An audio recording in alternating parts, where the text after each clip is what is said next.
tipe city car ini teman-teman dengan ukuran yang kecil, sehingga dia bisa dengan mudah untuk masuk ke jalan yang sempit, ya, jadi tidak kesulitan di posisi jalan yang cukup kecil dan banyak belokan untuk bisa kita lihat sendiri.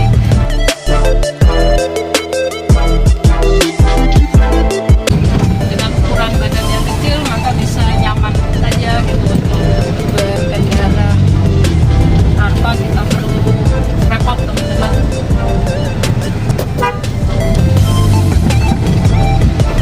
Cukup lincah dengan bodi yang kecil, masuk ke jalan bahkan yang mungkin bagi mobil-mobil tipe lain itu sulit untuk masuk, maka bagi mobil Karimun ini bisa dilewati dengan nyaman.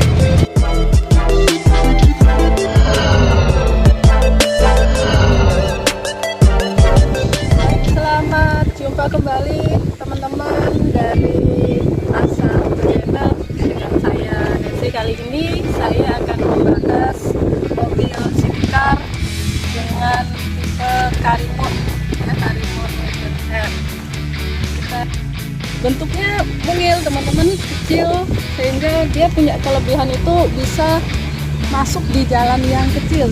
Ukuran bodinya adalah 3600 kali 1400 dan tingginya sekitar 1600 sampai 1700 cm. Jadi cukup fleksibel untuk masuk di jalan-jalan yang kecil.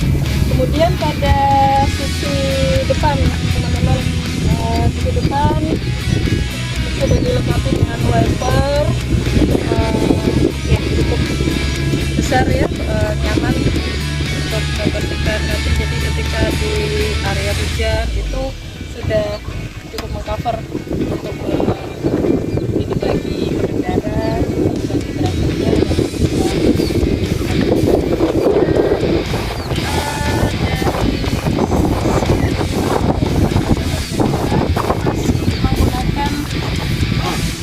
lama, jadi sesuai dengan bodinya, makanya dinamakan Karimun kotak. Jadi semua dia mengadopsi konsep bentuk kotak atau bentuk persegi. Karimun K-Golf ya. Kemudian lampu sign-nya ada dua, baik sisi kiri kanan itu masing-masing di bodi samping dilengkapi sign kecil juga, sehingga ketika dia belok ke arah kanan atau kiri itu dari sisi sampingnya tetap bisa ada tangga.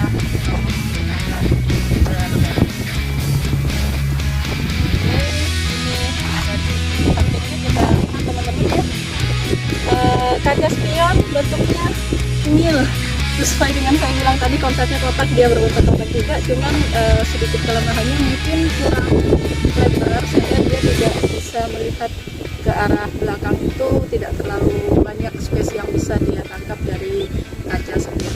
Untuk bannya juga dia mengambil ukuran 13 ya, 13, sehingga ukuran dari yang kecil ini pecah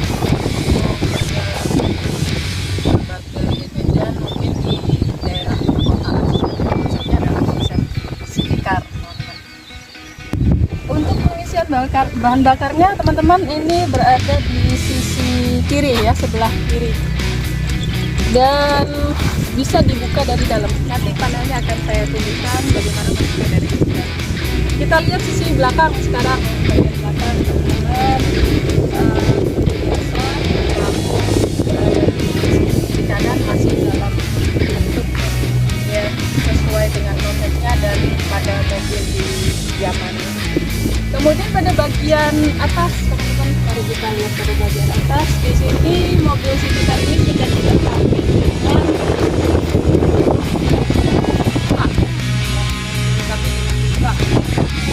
untuk membawa barang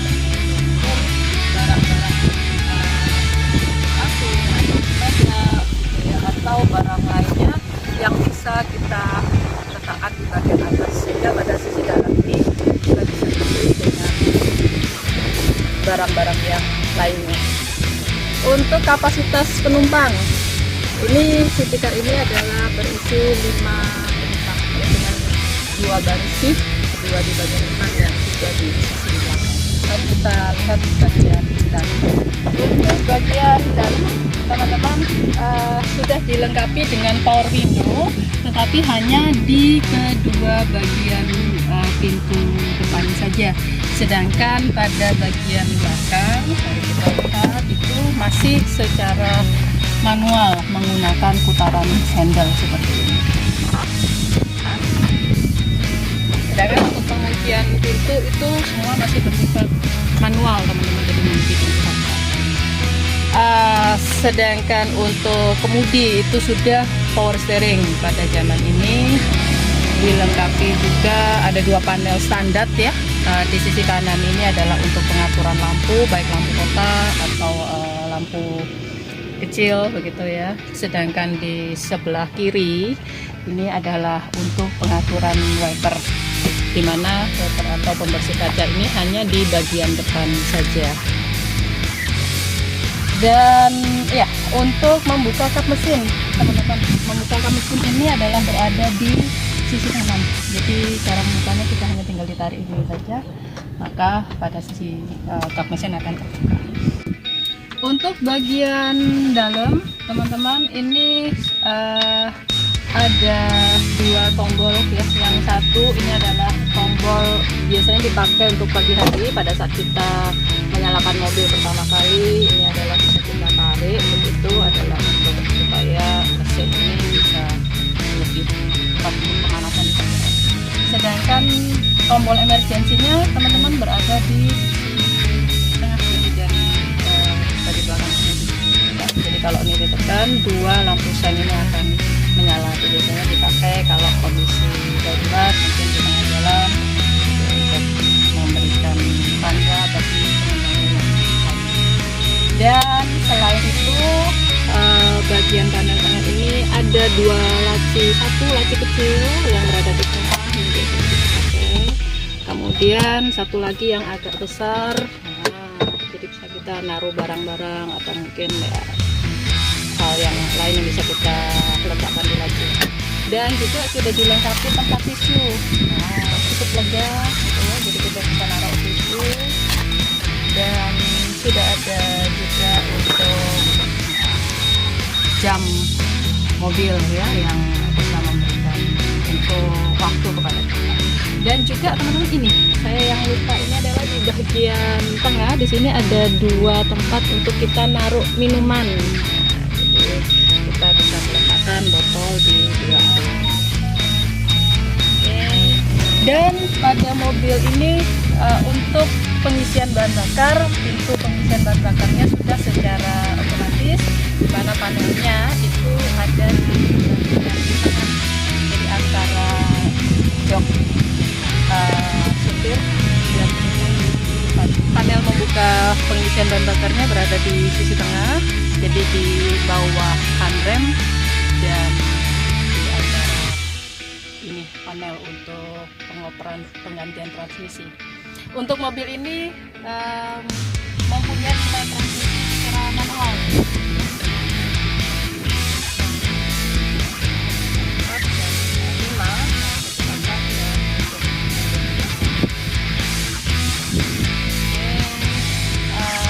Untuk audio mungkin masih bersifat standar di zamannya.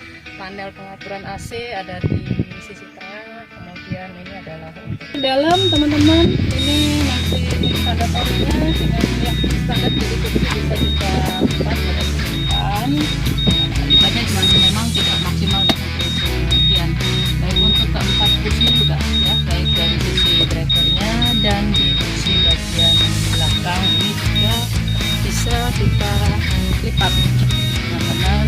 Cuman pengambilannya itu dari bagian belakang, jadi di sisi mana ya? Nah ini, teman-teman ya, dari sini ini bisa ditarik ke angkat, kemudian dan ini adalah bagasi bagian dalam, teman-teman.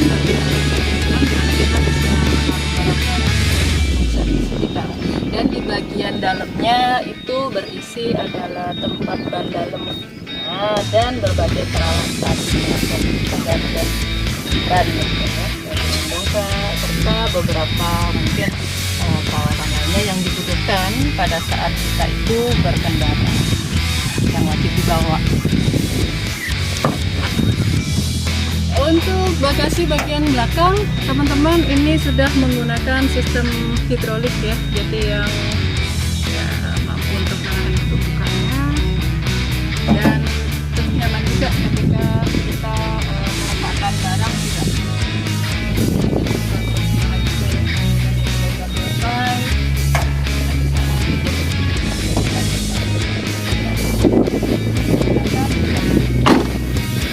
baik teman-teman. Sekarang kita lihat dalam bagian mesin ya.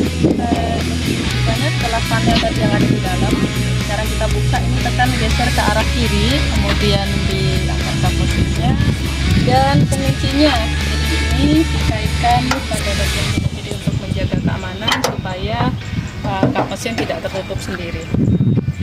Dan mobil Karimun Wagon ini menggunakan kapasitas 1000 cc dan grid juga punya nyaman untuk berkendara, dari segi biaya itu lebih hemat. Dan di area dalam ini sudah dilengkapi juga ini tempat untuk oli rem ya, ini oli rem. Kemudian di bagian sini ini adalah untuk oli mesin ya. Sedangkan untuk nomor rangka dan nomor mesin teman-teman bisa dilihat di bagian ya. Nah, ini adalah nomor rangkanya teman-teman, untuk pengecekan nomor rangka di sini. Dan nomor mesin sebenarnya pada di bagian bawah yang cukup sulit untuk melihat, maka bisa diberikan secara otomatis. Ini ada di daerah sini, jadi untuk memastikan ini adalah nomor mesin dari kendaraan tersebut. Kemudian ini adalah untuk radiator, jadi untuk menjaga suhu dari mesin supaya tidak terlalu panas. Dan sudah dilengkapi dengan radiator cooler yang ada di sini. Pengecekan untuk penuh atau tidaknya berada agak di sisi bawah teman-teman, gitu ya, untuk kadar suhu atau tidaknya. Dan di sisi kanan ini adalah tempat pengisian air untuk wiper.